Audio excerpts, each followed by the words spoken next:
Next target RSP. ఇప్పుడు ఇది అనుకోకుండా జరిగిన ఒక పరిణామం. ఎవరు? సజ్జనారు.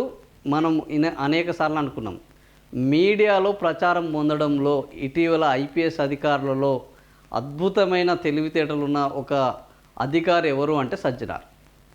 ఆయనను ఆర్టీసీ ఎండీగా వేసినా కూడా, అసలు ప్రచారానికి అర్హత లేని పోస్టులలో వేసినా కూడా, అక్కడి నుంచి కూడా నిత్యం ప్రచారంలో ఉన్న వ్యక్తి ఎవరు అని అంటే సజ్జనార్. సో ఈరోజు సిపి సజ్జనార్గా ఉన్న వ్యక్తి రేపు సిట్టు విచారణ అంతా ఏంటంటే పోలీసులకు వ్యతిరేకంగా పోతున్నది, పోలీసుల యొక్క చర్యలను ప్రశ్నించే విధంగా వెళ్తున్నది. ఒకటి, వెంకటరెడ్డి వ్యవహారంలో వాళ్ళు దెబ్బతిన్నారు, జర్నలిస్టులను అరెస్ట్ చేసిన విషయంలో సిపి సజ్జనారు తీవ్రమైన ట్రోలింగ్కు గురయ్యారు. ఆ తర్వాత హిడ్మా విషయంలో అదే నక్సలైట్లకు సంబంధించిన దాంట్లో దెబ్బతిన్నారు పోలీసులు. తర్వాత ఐబొమ్మ రవి విషయంలో అయితే ఇంకా అసలు లెక్కే లేదు, వాళ్ళని తిట్టిన తిట్లు ఒక్క రకంగా లేదు. సజ్జనార్ను ఒక్కొక్కరు ఇక ఎక్కి దిగారనుకోవచ్చు. నీకు దమ్ముంటే అసలైన నువ్వు పట్టుకోరా, ఈయనని కాదు అని. సో ఇట్లాంటి సవాళ్ళు వేసిన నేపథ్యంలో సజ్జనారు పొందిన ఖ్యాతి కంటే ఆయన అబాస్ పాలైందే ఎక్కువ. సో రోజు ఒకరు ఈయనను ప్రశ్నించడం మొదలుపెట్టారు. ఇక తీన్మార్ మల్లన్న అయితే నువ్వు మొగోడు అయితే రారా అని అన్నాడు. ఒక్క రకంగా తిట్టలేదు సజ్జనార్ను. ఇట్లా సజ్జనార్ను తిడుతుంటే నిన్న ఆ సజ్జనార్ని ఇప్పటి వరకు తిట్ల వరకే పరిమితం చేసిన వాళ్ళలో నిన్న రిటైర్డ్ ఐపీఎస్ అధికారి బీఆర్ఎస్ నాయకుడు ఎవరు?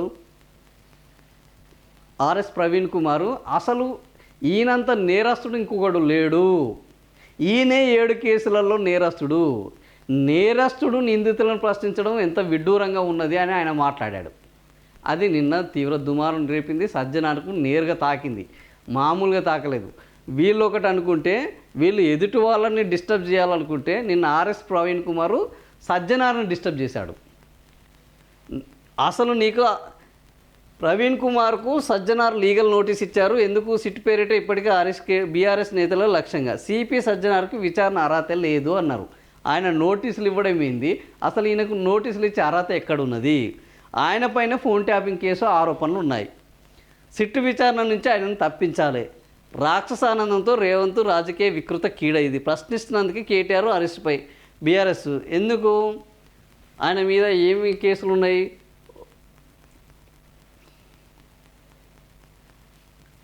సిపి సజ్జనార్కు విచారణ అర్హత లేదు.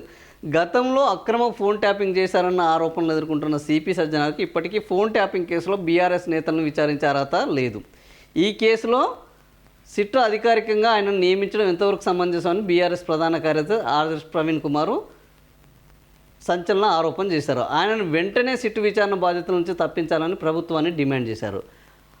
తెలంగాణ భవన్లో శుక్రవారం ఎంపీ వదిరాజు వీళ్ళందరూ మాట్లాడడం జరిగింది. ఏంది? ఆర్ఎస్ ప్రవీణ్ కుమార్ మీడియాతో 2015లో టీడీపీ ఎమ్మెల్యేగా ఉన్న రేవంత్ మరో ఎమ్మెల్యే స్టీఫెన్సన్కు ఓటు కొనుగోలు కోసం 50 లక్షలు ఇవ్వబోయి పట్టుబడిన సందర్భంలో సజ్జనార్ ఎస్ఐబి డిఐజీగా ఉన్నారు. ఎప్పుడు? ఇది 2015లో జరిగింది, అంటే 10 ఏళ్ల కింద. ఓటుకు నోటు కేసులో అప్పటికే తెలంగాణ ప్రభుత్వం కొత్తగా వచ్చింది, 2014లో ఏర్పడ్డ 1 ఇయర్లోనే తెలంగాణ ప్రభుత్వాన్ని అస్థిరపరిచే కుట్రలు జరిగినాయి. అందులో చంద్రబాబు నాయుడు బ్రీఫ్డ్ మీ అన్నారు. ఓటుకు నోటు విషయంలో రేవంత్ రెడ్డి అడ్డంగా సుట్ కేసుతో సహా ఎప్పుడు స్టీఫెన్సన్ ఆయన నామినేటెడ్ ఎమ్మెల్యే, 119వ ఎమ్మెల్యే ఆయన స్టీఫెన్సన్. సో మైనార్టీ కమ్యూనిటీ నుంచి ఏంది ఎంపికైన ఎమ్మెల్యే అతను. ఆయనను స్టీఫెన్సన్ను కొనుగోలు చేసి ఆయన ద్వారా ఈ వ్యవహారాన్ని ఈ ప్రభుత్వాన్ని వీక్ చేసి, అంటే ఒకటి నుంచి మొదలు పెట్టకుండా వెనక నుంచి మొదలుపెట్టారు. ఆ వెనక నుంచి మొదలుపెట్టిన కార్యక్రమము అది రివర్స్ అయ్యింది. రివర్స్ అయ్యి వీళ్ళు అడ్డంగా బుక్ అయ్యారు. బుక్ అయ్యి ఆ రోజు నుంచి ఈ రోజు ఇటువైపు చూడకుండా తయారయ్యారు. మళ్ళీ ఇప్పుడు మొదలుపెట్టారనుకో, అది డిఫరెంట్ మ్యాటర్. సో అందులో 50 లక్షలు ఇవ్వబోయాడు. అయితే ఈ వ్యవహారం ఎట్లా తెలిసింది అంటే, అప్పుడు SIB special investigation bureau SIB, ఈ ఎస్ఐబి ఆధ్వర్యంలోనే ఈ ఫోన్ ట్యాపింగ్లు అన్నీ జరుగుతాయి. నిన్న ఆర్ఎస్ ప్రవీణ్ కుమార్ కూడా అదే చెప్పాడు. ఎస్ఐబి ఎక్కడ ఉంటుందో ఎవరికి తెలియదు, ఆ ఎస్ఐబి అధికారులు కూడా ఎవరికి తెలియదు, వాళ్ళ కార్యాలయం తెలియదు, అసలు ముఖ్యమంత్రికి కూడా ఎస్ఐబిలో ఎవరెవరు ఉన్నారన్న సంగతి తెలియదు. ఇంత సీక్రెట్ ఏజెన్సీగా పనిచేసేది ఏందయ్యా అంటే స్పెషల్ ఇన్వెస్టిగేషన్ బ్యూరో.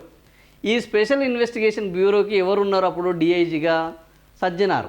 సో అంటే సజ్జనార్ అందించిన ఈ ఫోన్ ట్యాపింగ్ డీటెయిల్ వల్లనే ఆ రోజు ఓటుకు నోటు కేసు బయటికి వచ్చింది. సో ఆ ఓటుకు నోటు కేసు బయటికి రావడానికి కారకులు ఎవరు అని అంటే ఆ రోజు జరిగిన ఫోన్ ట్యాపింగ్. ఇది నిన్న ఎవరు ఆర్ఎస్ ప్రవీణ్ కుమార్ చేసిన ఆరోపణ. ఇప్పుడు దీని మీద అసలు ఎక్కడో ముగిసిపోయిన చరిత్రను ఈయన తవ్వి తీసేసరికి అరే ఈడు మేమేదో చేద్దాము, నాకేదో రేవంత్ రెడ్డిని నమ్మి నానబోస్తే ఆ తర్వాత ఏంది పుర్రెలైనాయి అన్నట్టు ఇప్పుడు నన్ను నమ్మి ఈయన సిట్టు విచారణ చేస్తే ఈ సిట్టు విచారణలో అసలు నాదంతా బయటకు తీస్తున్నాడు వీడు ఆర్ఎస్ ప్రవీణ్ కుమార్. వీడిని ఇప్పటికిప్పుడు ఆపకపోతే నా చరిత్రకు తీవ్రమైన భంగం కలిగేటట్టుంది అనేది సజ్జనార్కు కోపం వచ్చింది. జనరల్గా ఒకవేళ ఆరోపణలు చేస్తే ఆయన బీఆర్ఎస్ నాయకుడు, అనేక మంది పోలీసుల మీద ఆరోపణలు చేస్తున్నారు. ఆ ఆరోపణలు చేస్తే మీరు వాటిని లైట్గా తీసుకోవాలి. ఎప్పుడు నీకు కోపం వస్తుంది? ఆ ఆరోపణలను ఎక్కడో ఒక దగ్గర నీ మీద అపనమ్మకాన్ని పెరిగే విధంగా ఉన్నది, జనాలు నిజమే అని ఆలోచించే అవకాశం ఉన్నది, అందులో మనకు అంతో ఇంతో భాగస్వామ్యం ఉన్నది, అది బయటపడుతుందనే భయం ఉన్నది అనుకున్నప్పుడు ఈ కోపం వస్తుంది. ఈరోజు సజ్జనార్కు సరిగ్గా అదే కోపం వస్తుంది. ఎస్, ఇది ఇట్లనే కొనసాగితే నా బట్టలు ఇప్పే కార్యక్రమం మొదలవుతుంది అని ఇంకా వెంటనే దీనికి ఫుల్ స్టాప్ పెట్టాలి. కాబట్టి 2 రోజులలో నా మీద చేసిన ఆరోపణలకు మీరు ఆధారాలు ఇవ్వకపోతే నీ మీద క్రిమినల్ యాక్షన్ తీసుకుంటాను అన్నారు. సో ఈ రాష్ట్రంలో ఎవరికి వాళ్ళు క్రిమినల్ యాక్షన్ తీసుకునేటట్టు ఉంటే, ఇష్టం వచ్చినట్టు అధికారం చేతుల్లో ఉన్నది కదా అని ఎవరినైనా ఏం చేయాలనుకుంటే ఈ పాటికి ప్రతిపక్షాలు అనేవి ఎక్కడ బతకకపోయేటివి. ఈ రాష్ట్రంలో రాజ్యాంగం, ఈ దేశంలో రాజ్యాంగం ఉన్నది, కోర్టులు ఉన్నాయి, హక్కుల సంఘాలు ఉన్నాయి.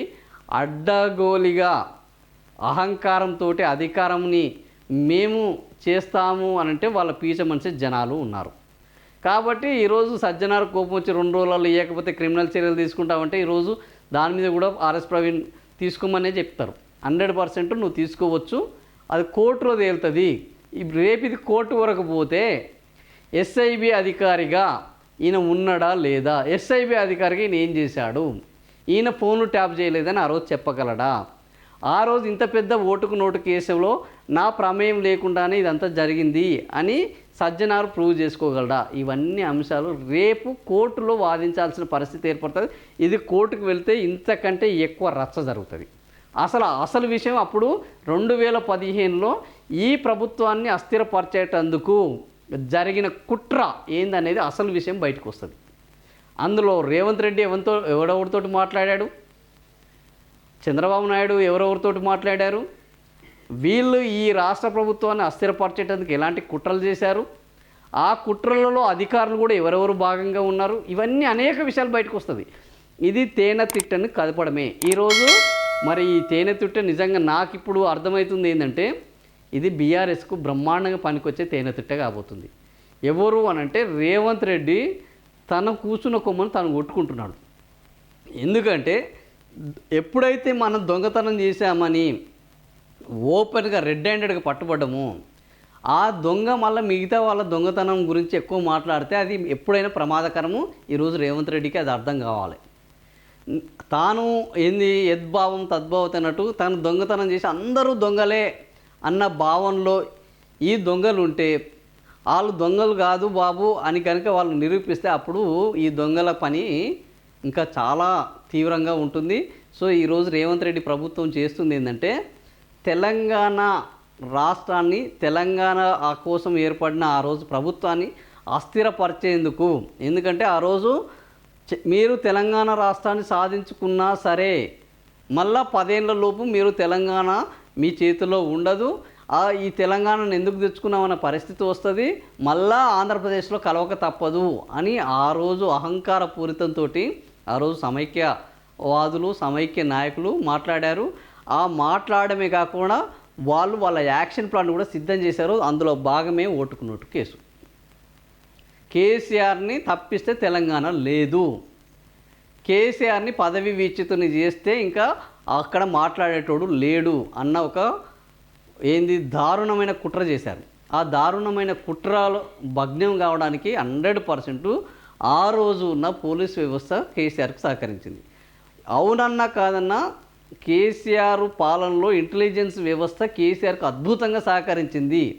అందులో 2 కుట్రలను భగ్నం చేశారు. ఒకటి సంతోష్రావు, బిఎల్ సంతోష్రావు ఆ స్వాములు కలిసి బీఆర్ఎస్ నేతలను కొనుగోలు చేసి బీఆర్ఎస్ను వీకెన్ చేయాలి బీజేపీ కోసము అన్న కుట్రను భగ్నం చేశారు. తెలంగాణ ఏర్పడ్డప్పుడు చంద్రబాబు నాయుడు చేసిన కుట్రలను భగ్నం చేశారు. కాబట్టి ఇప్పుడు ఎస్ఐబి ఆ రోజు డిఐజీగా పనిచేసిన సజ్జనార్కు అరే మనం ఏందో అనుకుని పోతే ఇంకేదో అవుతుందన్న భయం మొదలైంది. ఇప్పుడు ఆ భయంతో వీళ్ళ తమ ఫోన్లు ట్యాప్ చేశారని ఆనాడు కొందరు రాజకీయ నాయకులు భవానీపురం, గుంటూరు, కర్నూలు, విశాఖపట్నం, పాయకరావుపేట, అలిపిరి పోలీస్ స్టేషన్లో సజ్జనార్ పైన ఫిర్యాదులు కూడా చేశారు. సో ఫోన్లో ట్యాప్ జరిగింది అనేది ఆ రోజు కూడా అర్థమైంది. ఆ రోజు కూడా ఫిర్యాదులు చేశారు. ఎవరి మీద? డైరెక్ట్ సజ్జనార్ మీదనే పోలీస్ స్టేషన్లో.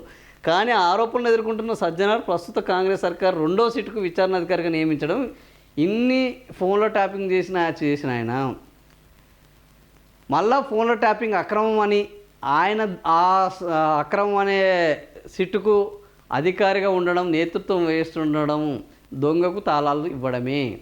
కాబట్టి దొంగతనం గురించి విచారించే అర్హత లేదు అని ఈరోజు ఎవరు చెప్తున్నారు?